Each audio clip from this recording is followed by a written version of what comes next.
outro em primeiro lugar, eu estou tratando o ego meu, eu estou tratando o meu orgulho e estou olhando a minha vida para o outro. Então, Neemias, no capítulo 1, sempre nós estamos fazendo um resumo, ele preocupou com a situação do outro que estava passando. Se nós formos entrar aqui, se formos lá para Lucas 10, 25 a 36, do bom samaritano, a religião, muitas das vezes, preocupado com a liturgia, ela não preocupa com a dor do próximo. Jesus chegou a dizer para os fariseus: espera aí, eu não posso curar alguém no sábado, mas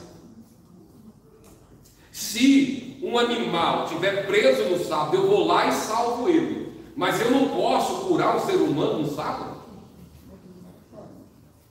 Está vendo o que a religião faz? As regras das religiões, as regras passam a ser mais importantes do que as pessoas. E aí Jó vai dizer para nós no capítulo 42, o versículo de número 10, vai dizer o que para nós? Deus mudou o cativeiro de Jó quando ele orava pelo irmão. Foi engraçado. Quando eu oro por mim, Deus prospera o outro. Não, peraí, isso é errado. Quando eu oro por mim, Deus prospera para outro. Nessa versão de Jó. Quando eu oro para o outro, eu que sou abençoado. Então é muito importante colocar o outro e não desfazer do outro. Então nós estamos dando o livro de Neemias, que ele dá importância ao muro que está caído e ele quer se levantar, porque ninguém se importa com aquilo. Então, à medida que ele se importa com o outro, Deus vai trabalhando na vida de Neemias. Na medida que Neemias vai se preocupando com o próximo, Deus vai prosperando Neemias. Daqui para frente você vai entender isso. Deus vai responder Neemias, por quê? Porque Neemias está numa causa pelo outro. Não é eu que preciso ser visto, é o outro que precisa ser abençoado. Então, o ministério não é para ser visto, é para servir. Então a gente mistura a palavra servir com ser visto. Quanto mais nós crescemos na obra em termos de título, mais nós descemos no reino de Deus. Mas o outro é importante, porque nós fomos levantados para servir e não para ser servido. Então é muito importante isso. E nós para por aqui, resumo essa parte aí, aonde nós precisamos estar a cada dia disposto a abençoar o outro. Porque vou fazer uma pergunta para vocês. Vocês olham para a vida, acham a vida fácil ou difícil? Então, se eu tiver uma visão que a vida não é fácil, eu vou me preparar mais para a vida. Porque eu estou mais preparado pelos desafios quando eu olho para a vida e ele diz assim: a vida não é fácil. Então, se não é fácil, eu preciso me preparar. E quando eu acho que a vida é fácil, o que acontece comigo? Eu me embaraço. Eu me torno impotente diante de certas situações. Então é preciso entender que aqui esse copo está cheio. Então é preciso entender o seguinte: vamos colocar esse copo aqui pelo meio. Meio, eu entendo que a vida é favorável a mim. Essa metade eu entendo que a vida ela vai trazer dificuldade. Então, quando eu tenho essa expectativa na vida, eu entendo que eu estou fazendo eu vou ter dificuldade. Em qualquer situação. A vida só traz felicidade? Tudo acontece do jeito que eu quero? Não, meu querido. Eu vou pastorear uma igreja. Nossa, aqui é crente, irmão. Aqui a gente serve de Deus. Você vai achar assim, não tem problema. É o que mais tem. É onde você tem mais enfrenta a situação difícil como igreja. E não seria, não daria para acontecer isso. Aí eu pergunto, Deus colocou o homem lá no jardim do Éden. O homem era infeliz? Não. Não era. Faltava alguma coisa para o homem? Não. O homem era feliz. O homem era realizado. E Deus falou, não, Adão, você está muito feliz, eu vou te dar um probleminha. Eu vou dar para você uma pessoa que você vai ter que fazer ela feliz. Não é para ela fazer você feliz. Porque feliz Adão já era. Mas a gente quer ser feliz sem problema. Né? Então nós precisamos voltar a esse princípio, entender que a vida, ela é difícil, sim. Mas é por isso que eu preciso mais de Deus. A gente precisa muito de sabedoria. E Deus tem? Sim. Para dar para mim e para você sabedoria 24 horas. Peça, Ele dará liberalmente a você. E todo dia nós damos sabedoria. Todo dia nós precisamos dessa sabedoria em nossa vida. Então fica claro.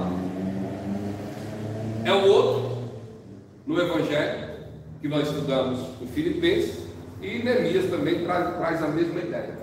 Neemias sempre está pensando no outro. E aí o que acontece? Quando ele pensa no outro, Deus se move. Por isso que a Bíblia vai dizer, Tiago capítulo 4, que muitos não recebem, por quê? Pede mal para gastar no seu próprio deleite de prazeres. Certo? Ele não quer algo para servir alguém, ele não quer algo para abençoar alguém, ele quer algo para si só. E aonde é muito comum. Então nós precisamos ter consciência de, se nós queremos ser mais abençoados, vamos servir. O grande no reino de Deus é aquele que serve. Então o servo, ele é sofredor. Imagina lavar um pé de alguém sujo, com a vida totalmente balançada. E Jesus levanta da mesa, pega a toalha para lavar o pé. E pé de quem? Pé de gente que vive com a vida totalmente suja lá atrás. Aí Pedro, não, o senhor não vai lavar meu pé não. Deus fala, peraí. Eu vou ser radical com você. Se eu não lavar, você não tem parte comigo nem do céu. Eu preciso saber de onde você veio, eu preciso lavar o seu pé. Porque diante de mim, Pedro, eu sei quem é você. Eu sei de onde você veio, de onde eu tirei você. Então, muitas vezes, meu querido, nós sempre estamos esperando que o outro sirva. Nós sempre estamos esperando que o outro é que vai fazer. Nós nunca levantamos para... Porque a gente sempre está esperando o outro. A gente vê um papel cair no chão, está esperando que o obreiro venha cá e pegue. A gente vê um problema, está esperando que o obreiro que vai fazer. É o pastor que vai fazer. Não, é o fulano que vai fazer. Então tem tanta coisa, irmão, que eu vi que eu posso fazer sem falar com ninguém. Porque a gente sempre está esperando alguém fazer. E quando eu tenho esse objetivo, e quando eu vejo o problema é que eu que vou fazer, Deus me mostrou para mim, me deu a oportunidade de fazer, o que é que eu faço? Eu faço. Eu faço. Ninguém viu? Não, mas ele viu. O senhor vai conhecer meu caráter quando ninguém está me vendo. Porque nós precisamos entender que quando você é aquilo que, quando ninguém está vendo, é o que Deus tem na sua vida.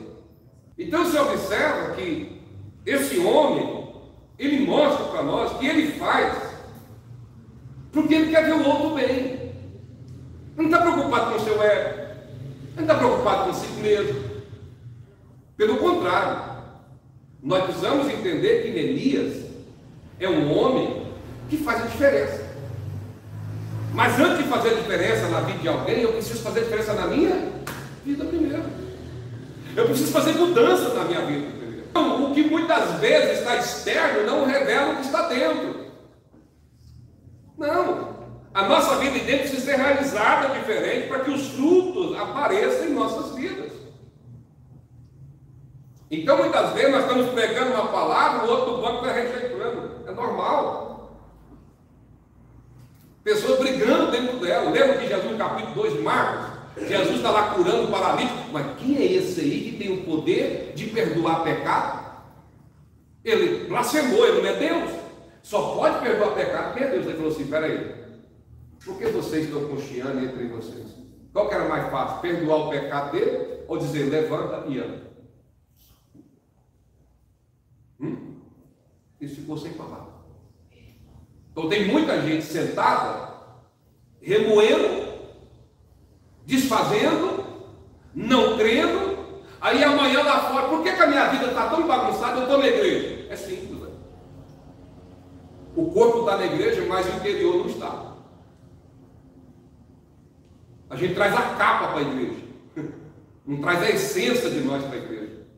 E não vamos embora com a essência, muitas vezes vamos embora com outra essência. A gente precisa se quebrantar no altar e moldar nossas vidas.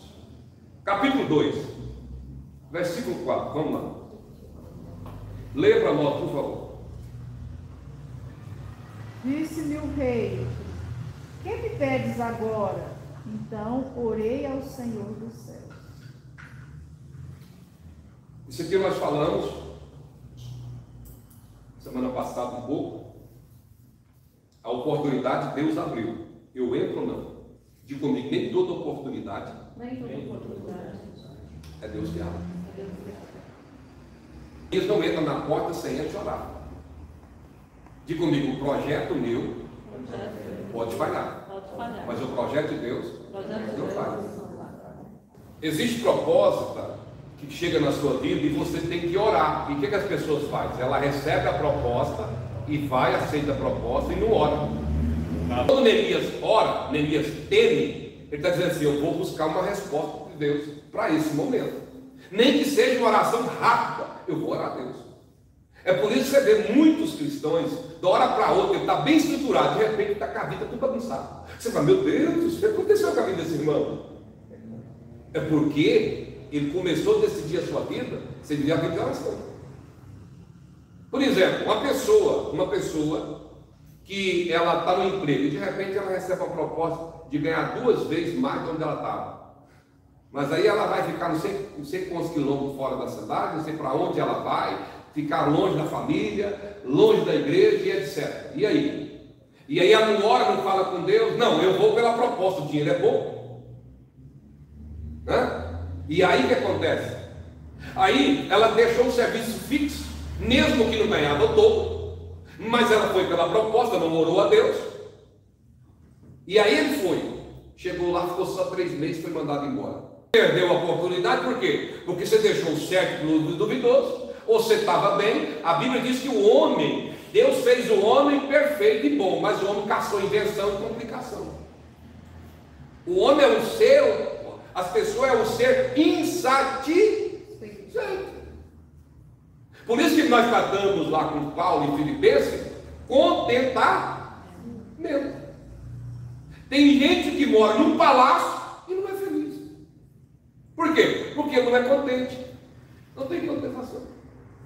A pessoa vive numa busca desenfreada que nem ele mesmo sabe por que está buscando tanta coisa. Que Deus abriu, ela pode trazer muitas vezes uma coisa. Por exemplo, eu sou o pastor presidente. Todo dia eu tenho contrariedade. Direto eu tenho situações difíceis aqui para enfrentar. Quando não é aqui na sede, eu tenho na congregação. Agora, são situações que o meu chamado vai trazer para mim. Não adianta eu querer correr disso. Não adianta. Se eu não quiser problema, eu tenho que entregar tudo, pegar uma varinha e aposentar e ir para o quarto pescar. Simples. E assim mesmo vai ter uma cobra para pegar eu aí. Existe situação na igreja que você vai ser passar por luta, mas repita comigo, é melhor sangrar no corpo do que sair do corpo. E muitas vezes acontece, nós preferimos sair do que sangrar no corpo, porque no corpo a gente vai sangrar. Não tem jeito. Eu tenho espinho, você tem, e a gente vai espinhando um ao outro. Não tem jeito. A gente é espinhento. A gente tem problemas. Então, entra pela pela oportunidade. Elias está fazendo um plano dele ou de Deus? Neemias está vivendo o plano dele ou está vivendo o plano de Deus? Por isso você vai ver nessa caminhada Neemias vencendo toda a etapa, porque os planos de Neemias é o plano de Deus. A visão de Neemias é a visão de Deus. E muitas das vezes nós, como igreja, perecemos dentro da igreja porque estamos na visão, mas o nosso objetivo é outro. Nossa busca é outra. Nossos anseios são outros. É perigo nós entendermos. Agora eu pergunto você, por que Daniel foi tão severo, correr risco de ser sentenciado na Babilônia, para não comer a comida que contaminaria a sua comunhão com Deus? Então, quantas coisas em nossas vidas a gente deixa contaminar, a gente deixa perder o reino de Deus pelas coisas dessa vida. Lembra a mensagem de hoje que Deus usou para falar? Eu recebi uma mensagem hoje, como Deus é maravilhoso, naquela pregação de ontem. Uma pessoa mandou o seu dízimo e falou assim: pastor, eu acabei de ser desempregada e passou pela minha cabeça de pegar esse valor e ajudar a pagar as minhas contas. Mas eu resolvi, nem onde no culto ela estava, eu resolvi entregar o que é de Deus, mesmo sabendo que a porta fechou, mesmo sabendo que eu fui mandado embora. Deus vai prover na minha vida. Está aqui a mensagem no meu telefone. Eu falei: Deus, como o Senhor é tremendo naquela pregação de hoje. Porque a gente entra em crise, mas quando a crise vem, a nossa fidelidade também entra em crise. Nós não podemos entrar em crise. Nossa comunhão com Deus, a nossa busca com Deus, buscar primeiro o reino de Deus. Então, por isso que muitas vezes as pessoas vão esfriando na fé. Por que não? Porque eu tenho que trabalhar. Lógico que eu tenho que trabalhar. Mas existe coisa que Deus só está esperando você colocar Deus em primeiro lugar para Ele mover a situação da sua vida. E aí você coloca Deus em segundo lugar. Ó, Deus só sabe que eu preciso. Não, Deus sabe que você precisa. Agora, se você quiser viver o sobrenatural de Deus, porque Deus abre porta onde? Não tem porta. E nós vamos caminhar aqui, que é muito gostoso. Assim, pastor. E disse ao rei: se é do agrado do rei, e se o teu servo acha mercê em tua presença, peço-te que me envies ajudar a cidade dos sepulcros de meus pais, para que eu a reedifique. Bem, o versículo 6. Então o rei, estando a rainha sentada junto dele, me disse: quanto durará a tua ausência? Quando voltarás? Aprove ao rei enviar-me, e marquei certo prazo. Vamos lá, irmão? O que esse versículo 6 está falando aí? Tempo, diga comigo, tempo. Agora eu pergunto: como que você administra o tempo? E comigo, quando você não coloca uma data, um tempo, você só tem desejo. Isso aqui é muito profundo. Viu aquele jeito? Não. Tal dia eu vou fazer. Não. Tal dia eu vou fazer. Não. Tal dia eu vou fazer. Mas não tem dia, não tem data, não tem hora, não tem mês, e não sabe o ano que vai fazer. E aí você vai passar na vida. Aí você vai passar na vida, porque você não tem data, você não tem tempo para realizar aquilo. Mas quando você coloca a data e um tempo, aí sim, né? Olha aqui que falou, presta atenção, é muito importante. Neemias podia fugir aqui, sim ou não? Podia, mas ele disse: não, eu vou voltar, porque eu estou aqui como escravo e eu sei que Deus tem uma grande obra a realizar onde eu estou. Paulo poderia fugir quando as cadeias caíram? Sim, mas ele ficou o quê? Quieto, porque eu decidi ficar aonde Deus me colocou. José também poderia ter fugido, sim, mas ele resolveu ficar aonde Deus queria, não importa a situação. O que importa é que Deus está trabalhando no meu caráter, Deus está trabalhando na minha vida, e eu não vou sair o meu pé da onde Deus me colocou. Não importa a dor, não importa a dor. A gente precisa começar a ter essa estrutura em nossas vidas. Não é qualquer dor que te remove da onde Deus te colocou. Nós fizemos uma campanha com um tema chamado "A dor não é maior do que o propósito". O propósito é maior do que a dor. O propósito de Neemias é maior do que a dificuldade. O propósito de Neemias é maior do que as incertezas que ele tem para frente. É muito maior. Então a gente tem que entender que a gente não pode viver sem um propósito. Paulo sofreu por quê? Por que Paulo sofreu? Por que Paulo estava na cadeia? Porque Paulo tinha um propósito. E nenhuma dor de Paulo fez Paulo sair da onde Deus queria. Por quê? Porque o propósito é maior do que a nossa dor. Hoje as pessoas não querem mais amadurecer, as pessoas não querem mais sofrer. E o sofrimento é que traz amadurecimento. Tenha motivo de alegria quando passar por várias tribulações, porque ela vai produzir em você paciência, perseverança. Porque a pessoa que não amadurece, ela, qualquer coisinha ela desiste, ela para no caminho, ela se torna paralisada. Deus está dizendo: eu estou criando estrutura na sua vida, você não vai parar no projeto que eu tenho na sua vida. Não importa a dor que você está sentindo. Não importa a dor que você está sentindo. É preciso entender isso. Então, no processo da vida, a gente tem dor, a gente machuca, a gente é ferido. E a ferida não veio para matar, a ferida veio para nos melhorar. Lembra quando você não era amadurecido? Ah, se fosse comigo, eu não aceitava uma situação dessa aí não. Eu já tinha matado, eu já tinha não sei o quê. Aí Deus vai: vem cá, meu filho, vou levar você para o larinho de Deus, vou montar meu caráter em você, eu vou quebrar você tudinho, e você vai dizer: é, Deus, é mesmo, agora eu sei a dor, eu sei como é que o outro está sentindo. Porque para você entender o outro, você tem que estar no lugar dele. Se você não colocar no lugar do outro, você não entende o outro. A gente precisa entender. Então, no capítulo 6, o que ele fala? Me dá um tempo certo. Então não, eu vou deixar de sair porque ele tem palavra. Neemias está dizendo o seguinte: ei, eu tenho palavra, tem uma data certa para mim ir, e tem uma data certa para mim voltar. E nessa data certa eu vou estar aqui.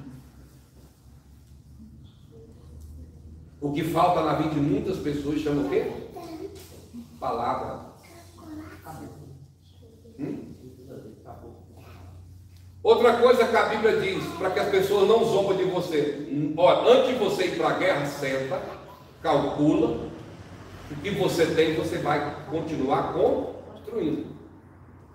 Então é preciso você, irmão, colocar tempo e data. Você quer ver? Você colocou uma meta esse ano na sua vida? Se não colocou nada, não vai acontecer. Você não projetou, você não colocou uma data, você não colocou um objetivo, não. Ó, por que Daniel parava 3 vezes por dia e orava? Tinha uma meta. Era uma meta de oração, a vida na presença de Deus. A minha vida cristã, daqui para frente, eu tenho essa meta. Isso é importante, irmão. Ah, por que eu não vejo crescimento na minha vida espiritual? É simples, porque você não tem um tempo determinado na sua vida. Você levanta cedo, sai para cá, sai para lá, faz isso, faz aquilo outro, chega na igreja atrasado e eu estou agoniado. Como é que você vai crescer? Você não teve um tempo de oração. Você não teve um tempo de leitura.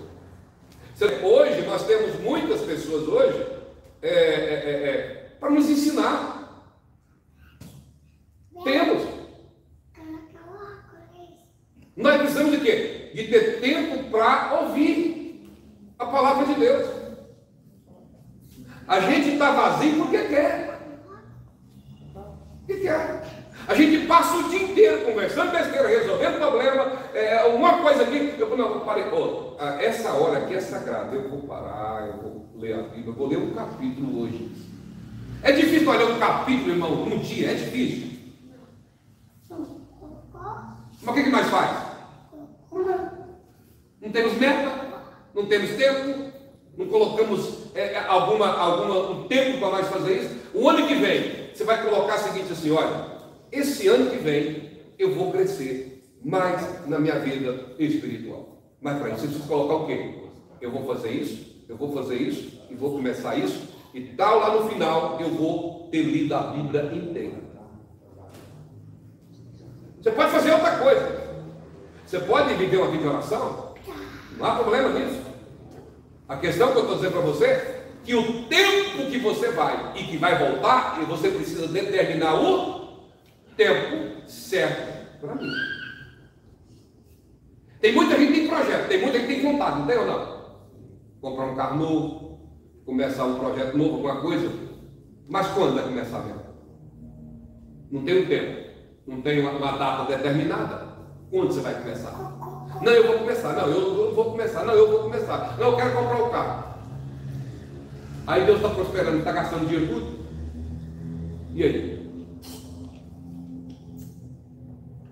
Então, quando você não coloca tempo e data, você só tem desejo. Repita comigo, quando você não coloca tempo e data, você só tem desejo. E não realização. Para vocês, viu? Eu estou falando do meu pai que eu conheço. Pensa num homem de palavra aqui. Aqui é o seguinte, se ele falasse que burro era burro, ele batia a cabeça ali e tinha que quebrar a parede. Mas não voltar para trás, não. Ali era uma palavra mesmo. Ali falta hoje, se chama tempo. Palavra. A gente precisa entender que a nossa vida financeira é muito importante. Você não pode jogar sua vida financeira na mão de outras pessoas. Meu sogro fala uma frase, ele é um velho, muito sábio, e eu gosto de ouvir. E aí ele falou assim, Lucas, o homem não encrava com nada. Rapaz, eu peguei aquela palavra na minha vida e deu certo. Lucas, homem não encrava com nada, pastor. O homem que não tinha nada, não conheceu a mãe. Tudo que tem foi da enxada. E é um homem que realmente não encrava com nada. Tudo que ele vai fazer, dá um jeito, ele liga para cá, ele dá um jeito, ele se vira, ele vai dar um jeito, ele resolve. Então é muito importante a gente entender, aprender desse tipo de pessoa. Então nós precisamos de um tempo. Diga comigo, eu tenho sonho. Mas quanto tempo vai gastar para ter esse sonho realizado?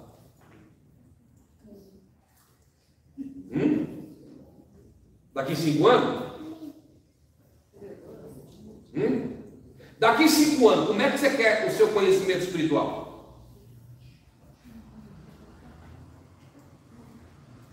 Cada ano eu coloco uma meta para mim melhorar pregações.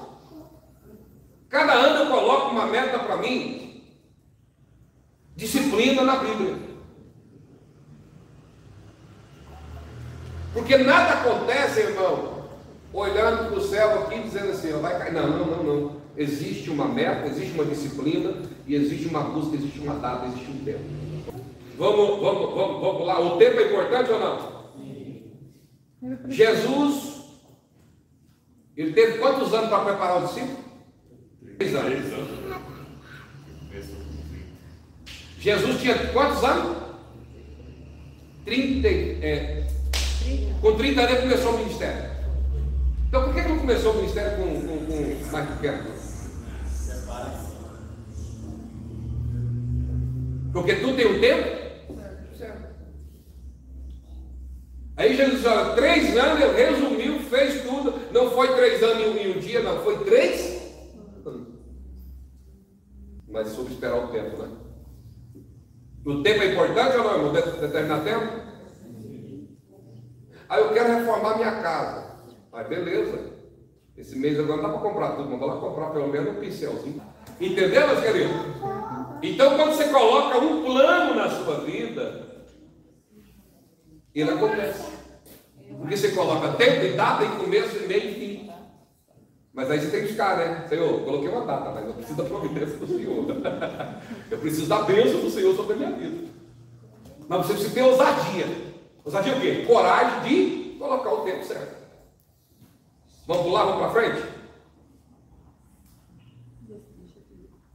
O versículo 7.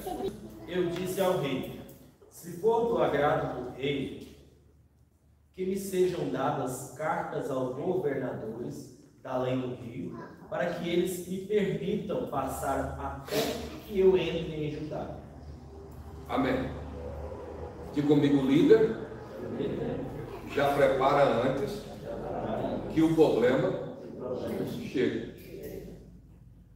Da onde ele ia sair e para onde ele ia era de 1.300 km a 1.600.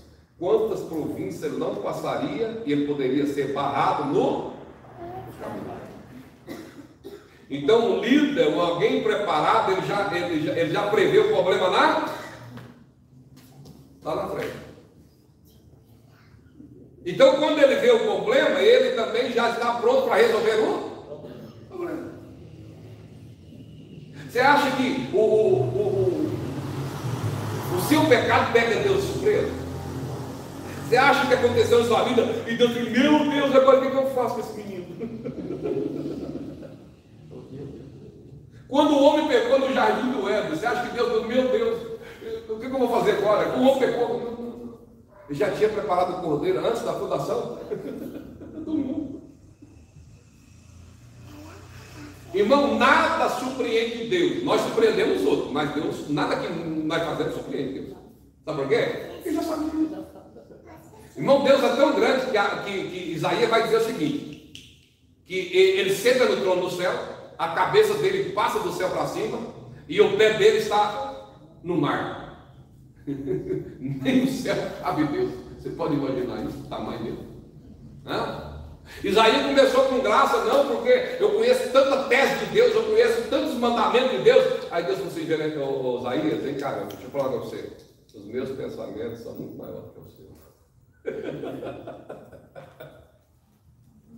E os meus caminhos são muito mais altos do que os seus, meu amigo. O dia que você conseguir, irmão, pensar como Deus, aí tem tanta gente, irmão, que acha que conhece Deus na plenitude. Paulo disse, eu tentei conhecer, eu quase fiquei louco.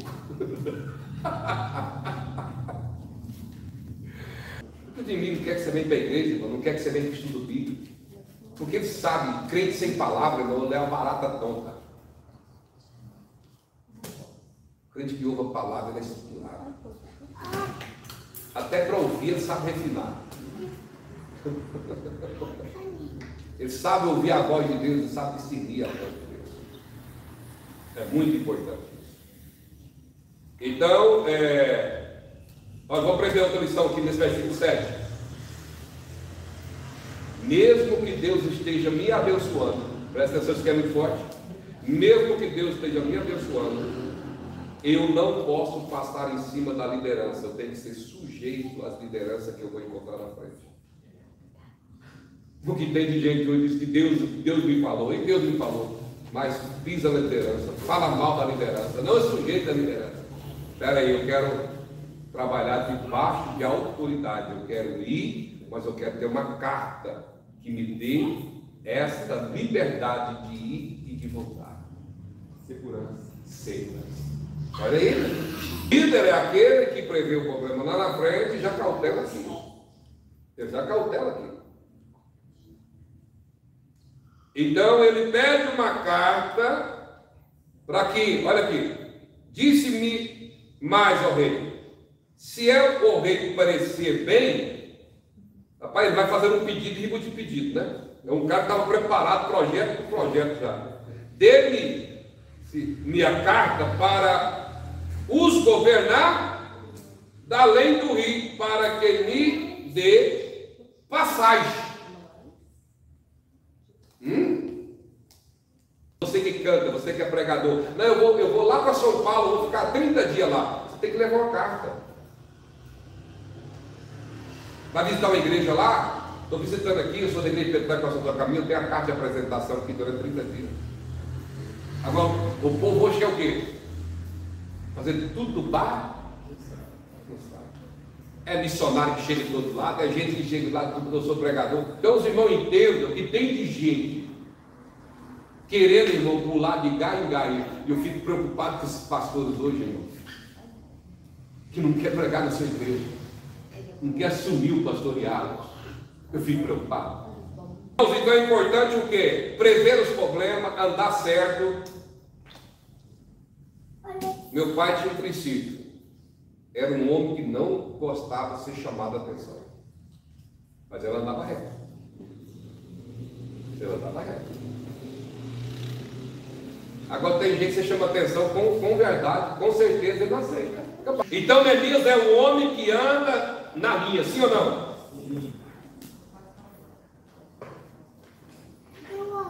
Versículo 8, vamos lá? Uma carta para Asaf, guarda da floresta do rei, para que ele me dê madeira para fazer vigas para os portões do palácio que pertenciam à casa, e para a muralha da cidade, e para a casa no qual entrarei. Olha, irmão, tanto que esse homem é preparado. Tinha um planejamento, né? Tinha um planejamento tudo preparado. Você sabe, irmão, sabe que muitas pessoas não são tão abençoadas no reino? É porque eles pedem e não sabem o que está pedindo.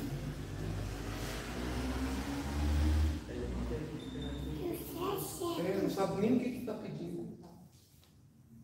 Tem gente, irmão, que fala assim: olha Deus, eu quero que você venha abençoar esse casamento aqui. E foi o Senhor que me deu. Ele falou: não te di nada não, você que foi lá e pegou. Você não orou, você não consagrou, você não pediu.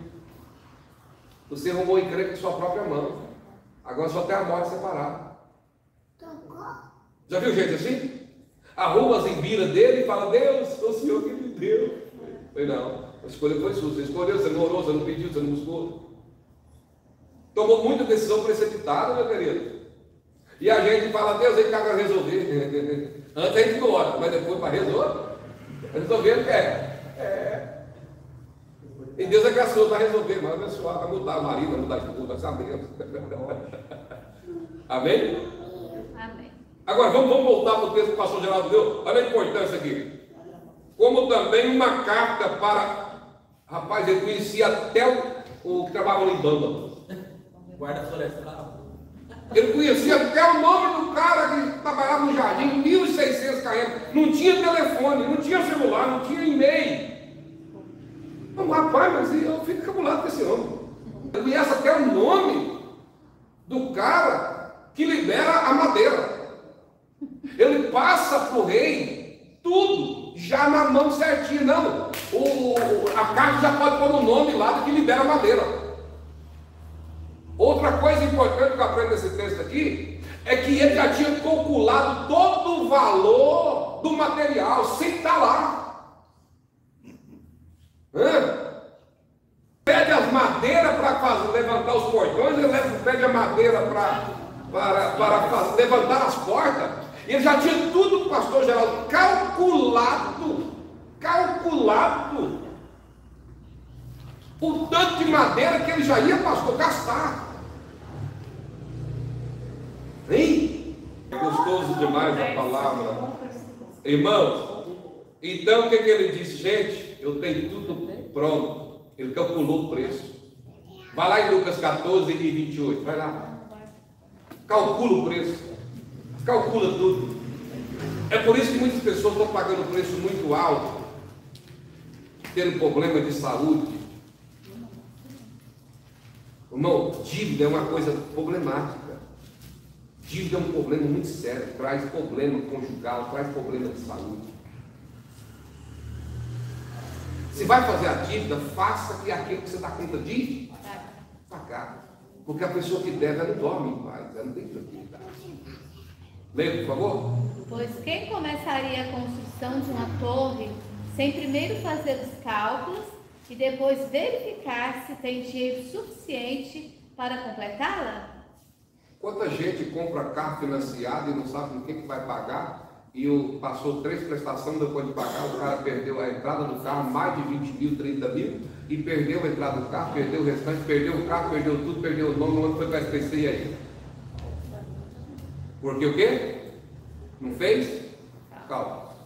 Irmão, o homem tem a resposta na ponta da língua, o homem tem todo já arrumado na vida dele, organizado para falar com o rei. Ele já tinha tudo o nome, ele já tinha quantidade, pastor, ele tudinho, e passa para o rei. E o rei me concedeu, segundo a boa mão do meu Deus sobre mim. Ah, tá, vamos lá, isso aqui agora pode esquecer, não, isso aqui é um profundo. Vamos. Você sabe por que você está onde você está? Você sabe por que o que você tem, Não é que você é bonito, não, você é inteligente, não. Deus é bondoso. Lembra o questionamento de Satanás? Jó é rico, Jó é abençoado, porque o Senhor protege a mão dele de todo. Tudo que ele tem, a mão do Senhor abençoa. O Senhor guarda ele. Tira a mão um pouquinho do Senhor dele. Você vai ver o que eu vou fazer na vida dele. Tira a mão do Senhor um pouquinho, só para o Senhor ver. O que eu vou fazer na vida de Jó? Eu vou arrebentar, vou acabar com ele, vou acabar com a família, vou acabar com a saúde dele, eu vou acabar com os bens dele. Tira a mão. Olha, tudo isso Neemias reconheceu que era quem? Ele poderia dizer, não, eu sou um cara, aqui é líder, inteligente, aqui convence mesmo, pastor Neemias. Estudei para isso. Estudei para isso, eu era copeiro, rapaz. Eu sou cara. Não. Tudo isso, a mão de Deus é que estava sobre ele. Todo o resultado, toda a conquista, todo o pedido que ele fazia, o rei que concedia, era Deus trabalhando no coração do rei. Olha, irmão, a Bíblia vai dizer no capítulo 21 de Provérbios, versículo 1, que o coração do rei está na mão de Deus como um rio. Rio pode mudar o percurso, sim ou não? Sim ou não? Pode. É Deus dizendo, o rei decretou e eu mudo. Se nós voltar para o versículo 7, disse mais o rei, se é o rei parece bem, dê-lhe carta para os governadores. Por quê? Agora presta atenção. Olha, o milagre é tão grande. Lembra que eu falei lá no estudo passado que era impossível isso acontecer? Porque Esdras tinha sido proibido de continuar a obra. Neemias pede a carta anulando o que esse rei tinha proibido a construção. Um rei voltar atrás? Um rei quebrar uma sentença que ele deu? Então, quando ele daria a carta para Neemias, Neemias vai dizer o seguinte: o rei voltou atrás, e aquele selo que era proibido reconstruir, porque se eu chegasse lá sem essa carta, existe aqui que o rei Artaxerxes tinha proibido essa obra, mas ele estava com a autorizada a reconstrução de novamente. E aí ele reconhece que a mão de Deus estava sobre ele. E ele entendeu que tudo que ele tinha alcançado foi Deus. Pastor Carlinhos, vem cá, por favor. Mão de Deus. A Bíblia vai dizer, a Bíblia vai dizer para nós, chega aqui para mim, tenta chegar. Eu resisto o soberbo. Pode tentar forçar. Eu resisto. Você não aproxima, não consegue. A mão de Deus faz assim, eu resisto o. Mas ele dá graça? Ele dá graça. Deus não abençoa gente soberbo. E aí, meu irmão, você chega no final do mês, você fala para Deus, não, Deus, aqui não deu nada, aqui não consegui nada, aqui não consegui nada. E aí você fala o que para Deus? O Senhor não foi bom comigo esse mês, não. Irmão, não importa a quantidade que você chegou nesse mês, mas você vai chegar, Senhor, eu entendo que a mão do Senhor sobre a minha vida, sobre a minha casa, sobre o meu lar. Amém. Hã? Quem falou? Amém. Amém. Reconhecer, irmão, que é a mão de Deus sobre a sua vida. Ah, se Deus tirar a mão de nós. Ah, se pastor Dovalin, se não fosse a mão de Deus. Como diz o salmista, ai de nós se não fosse o Senhor que estivesse ao nosso lado. O inimigo teria nos engolido vivo. A gente precisa reconhecer, irmão, que tudo nós, tudo que temos, tudo que somos, é Deus que nos dá. É o colchão que você deita, a cama que você deita, a casa que Deus te deu para você morar, o carro que você tem, a família que você tem. É a mão de Deus. É a mão de Deus. Amém?